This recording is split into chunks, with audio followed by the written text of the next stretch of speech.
Hallelujah. सबसे पहले तो मैं खुदा की बड़ी शुक्रगुजारी करता हूँ कि खुदा ने ये आज का दिन बख्शा कि मैं जो है आज के दिन इस खिदमत को जो कर सकूँ। खुदा की बड़ी शुक्रगुजारी है। बस अब आपको लगती है खुदा आपको बड़ी बरकत दे। इससे पहले जो है कि हम पहले कलमे की तशरीह की तरफ बढ़े, मैं चाहता हूँ थोड़ी देर के लिए मेरे साथ मिल कर हम आँखें बंद करते हैं और दुआ करते हैं खुदा के लिए।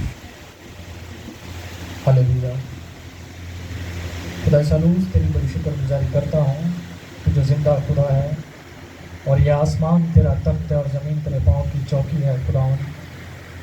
और आज इस फजल के लिए, इस बरकत के लिए, इस बख्शिश के लिए मैं दिल से तेरी शुक्रगुजारी करता हूँ कि खुदा तूने इस खिदमत को करने के काबिल बनाया और पर खुदा तूने अपने बेटे को हमारी खातिर इस दुनिया में भेज दिया ताकि वो हमारी खातिर कुर्बान हो और अपनी जान दे ताकि हम ज़िंदगी पाएँ और कसरत की ज़िंदगी पाएँ।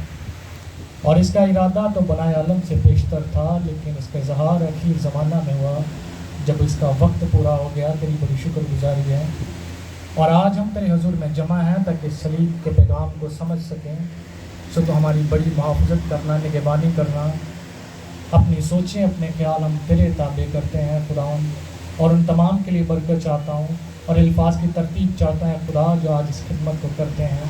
ऐ खुदा तो मेरी दुआ को सुनना और मदद रहनुमाई करना और सारे कलाम के मरहला में साथ होना, क्योंकि सब मांगता हूँ तुझसे बड़े ईमान के साथ तेरे प्यारे बेटे अपने खुदावन यीशु मसीह के नाम के वसीले से, आमीन। जैसा कि आप सब जानते हैं कि आज हम खुदावंद यीशु मसीह के सलीबी कलमात को सीखने के लिए आज जमा हैं। तो मसीही कलमा भी है। कोई मसीही कलमे के बारे में जानता है कि मसीही कलमा क्या है? क्योंकि अक्सर हमसे पूछा भी जाता है कि मसीही कलमा क्या है। शायद आप में से कोई जानता है तो वो बता सकता है। मसीही कलमा है कि वो मर गया और दफन हुआ और तीसरे दिन मुर्दों में से जी उठा और आसमान पर चढ़ गया और खुदा बाप के दाहिनी तरफ बैठा और हमारी शफायत करता है। ये मसीही कलमा अगर कोई पूछे तो आप ये बता सकते हैं। तो अभी जो है खुदावंद यीशु मसीह के 7 सलीबी कलमात की तरफ हम बढ़ते हैं। खुदावंद यीशु मसीह ने सलीबी जो 7 कलमात थे उनको 2 हिस्सों में तकसीम किया गया है। पहला हिस्सा जो है वो पहले से तीसरे तक और दूसरा हिस्सा जो है वो चौथे से 7वें तक। तो इससे पहले कि हम पहले कलमे की तशरीह को देखें, एक गवाही, बड़ी खूबसूरत गवाही है, उसको आपके सामने रखना चाहता हूँ, क्योंकि ये गवाही हमें उसके कलमात को समझने में और उसकी मसलूबियत को समझने में बड़ी मदद देगी। अच्छा, वो गवाही इस तरह है कि एक माँ और बेटी है, और बेटी जो है वो पैदाइशी तौर पर जिसे हम अपनी ज़ुबान में अंधा कहते हैं वो है। तो उसकी जो माँ है वो अपनी बेटी को खुदावंद यीशु मसीह की खिदमत के बारे में और उसकी मसलूबियत के बारे में और खुदा की बादशाही के बारे में बताती है कि वहाँ दूध और शहद की नदियाँ बहती हैं। तो क्या होता है कि वो अच्छी ज़िंदगी गुजारते हैं। उसकी माँ अपनी बेटी को दीन की बातें सिखाती है और उन्होंने बड़ी अच्छी ज़िंदगी गुजारी। तो ये जो हम इंसान हैं सारे, और हम सबों ने जो है इस दुनिया को छोड़ना, ये हकीकत है। और वो मर जाते हैं और खुदा की बादशाही में चले जाते हैं। खुदा की बादशाही में जब वो जाते हैं तो वहाँ हर चीज़ नए तरीके से है, हर चीज़ नई हो जाती है। और उस बेटी की आंखें दोबारा से खुदा उसको देता है, और वो जब खुदा की मसलूबियत को और सारी खिदमत को फिर से देखती है तो अपनी माँ से ये कहती है कि माँ तूने तो मुझे इस तरह बताया ही नहीं था। तो उसकी माँ उसे कहती है कि मैंने तो भरपूर कोशिश की थी। बताने का मकसद ये है कि जब हम अपनी खुली आंखों से उसकी मसलूबियत को और उसकी सलीब को देखते हैं तो इससे जो देखने की बात है वो बात ही और है। तो हम सारे आंखें रखते हैं अपनी खुली आंखों से खुदा की मसलूबियत को और उसकी सलीब को और इस सारे सफ़र को देखें ताकि आप बरकत हासिल करें। सब हम पहले कलमे की तशरीह की तरफ बढ़ते हैं। जैसा कि मैंने पहले बताया कि खुदा ने सलीब पर 7 कलमात कहे, उसको 2 हिस्सों में तकसीम किया गया है। और पहले हिस्से का पहला कलमा, ऐ बाप इनको माफ़ कर क्योंकि ये जानते नहीं कि क्या करते हैं। और इसका जो हवाला है वो आपको मिलेगा लूका तबीब की मार्फत खुदावंद यीशु मसीह की लिखी गई अंजील और उसका 23वां बाब और उसकी 34वीं आयत। मेरे साथ मिलकर निकालें जो कलाम पाक को अपने साथ लेकर आए हैं।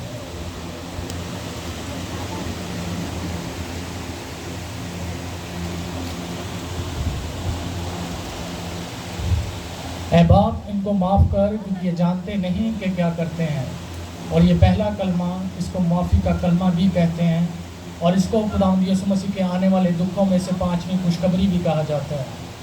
अगर हम चारों अंजील का मुतालिया करें या उनको पढ़ें गौर के साथ, हम देखते हैं कि जो यहूदी हैं वो शरीयत के बारे में खुदावंद यीशु मसीह के दावों के बायस गज़बनाक थे, और रोमी भी सुन रहे थे कि ये खुद को रोमियों का बादशाह कहता है।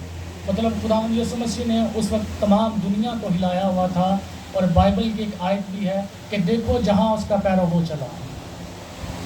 तो जो है यहूदी मसलूबियत का ये जो सारा सफ़र है, इसमें हम देखते हैं यहूदा अस्करियोती की गद्दारी, यहूदी और रोमी सिपाहियों का खुदावंद यीशु मसीह को गिरफ्तार करना, फिर शागिर्दों का रात की तारीकी में खुदावंद यीशु मसीह को छोड़कर भाग जाना, ये सारी चीज़ें। और हजूम जो है वो इस बात का ऐलान करता है कि खुदावंद यीशु मसीह को सलीब दी जाए।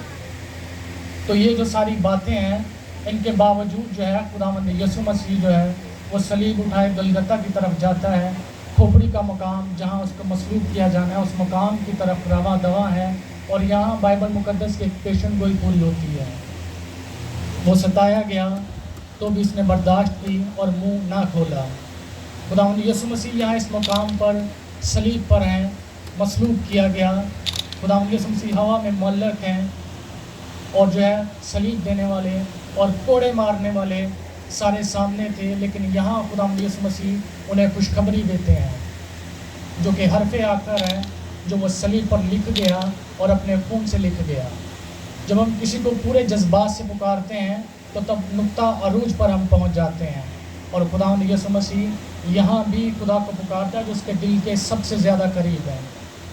खुदावंद यीशु मसीह ने सबसे पहले जो सलीब पर अल्फाज कहे, खुदावंद यीशु मसीह सलीब पर अगर लबकुशा हुए भी तो ये अल्फाज कहे कि ऐ बाप इनको माफ़ कर, क्योंकि ये जानते नहीं कि क्या करते हैं। तो यूनानी मतन के मुताबिक अगर हम इसको देखें तो इन अल्फाज को, इस जुमले को जो है दो हिस्सों में तकसीम किया गया है। पहला हिस्सा जो है वो शिफायत का हिस्सा, और दूसरा जो है वो वकालत का हिस्सा है।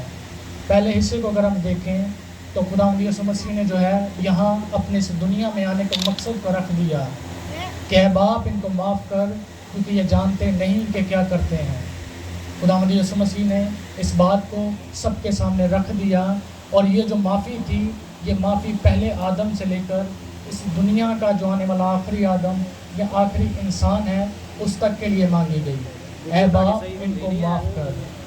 और इसका जो दूसरा हिस्सा है जो कि वकालत या दलील है, और इसकी वजह भी खुदावंद यीशु मसीह ने बताई, और इसकी वजह ये थी कि वो मासूमियत जो आदम से पहले खो चुकी थी, वो मासूमियत फिर से वापस मिलती हुई नज़र आती है, क्योंकि ये जानते नहीं कि क्या करते हैं।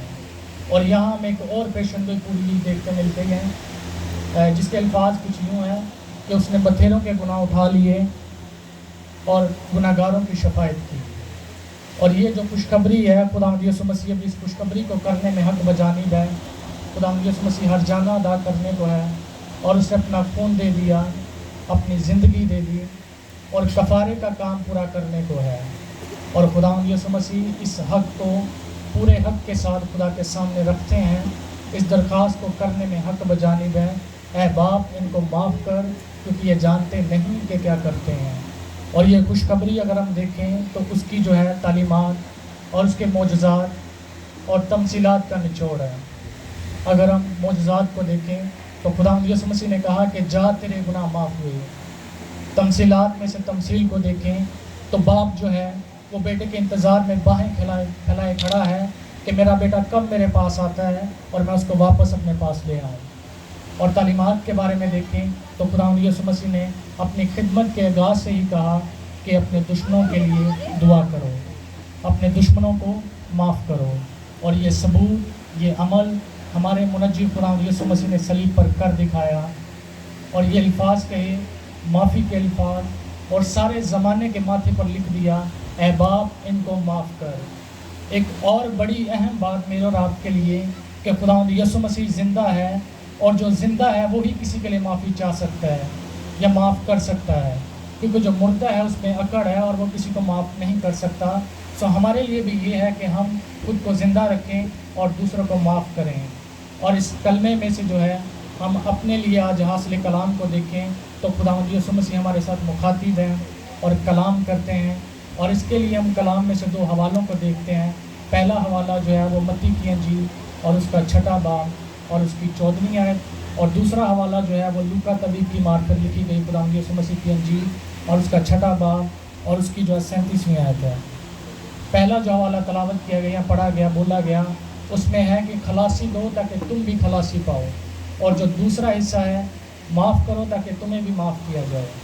خداوند یسوع مسیح آج ہمارے ساتھ کلام کرتے ہیں اور ہمیں یہ سکھاتے ہیں کیونکہ ہم بھی کئی دفعہ جو ہے نا ان چیزوں کے پیچھے بھاگتے ہیں جو کہ درست نہیں ہیں، اور ہم اس بات کو بھول جاتے ہیں۔ اگر آپ آج اس کلمے کو سنتے ہیں اور آپ کو یہ احساس ہوتا ہے کہ ابھی تک ہم نے اپنی زندگی اپنے منجی خداوند یسوع مسیح کو نہیں دی، تو آج موقع ہے اس گڈ فرائیڈے کو جانے نہ دیں، بلکہ آج اپنی زندگی جو ہے اپنے منجی خداوند یسوع مسیح کو دے دیں، جس نے 2000 سال پہلے اپنی زندگی دے دی۔ میری دعا ہے کہ خدا آپ کے لیے ایسا ہی کرے۔ اس سے پہلے کہ ختم کروں، میں ایک شعر پڑھنا چاہتا ہوں، اس کے ساتھ جو ہے نا اس کا مکمل اختتام کرتا ہوں۔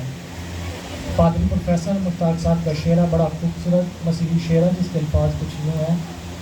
پتھر کی تختیاں نہیں دل کی سلیٹ دی اس نے، پتھر کی تختیاں نہیں دل کی سلیٹ دی اس نے، ہمارے خلاف لکھی گناہوں کی دستاویز لپیٹ دی اس نے، ہمارے خلاف لکھی گناہوں کی دستاویز لپیٹ دی اس نے، ایک سولی میں لکھ دیا تو ایک چرنی پر لکھ دیا، ایک سولی میں لکھ دیا تو ایک چرنی پر لکھ دیا، 2 حرفوں میں کائنات سمیٹ دی اس نے۔ آمین۔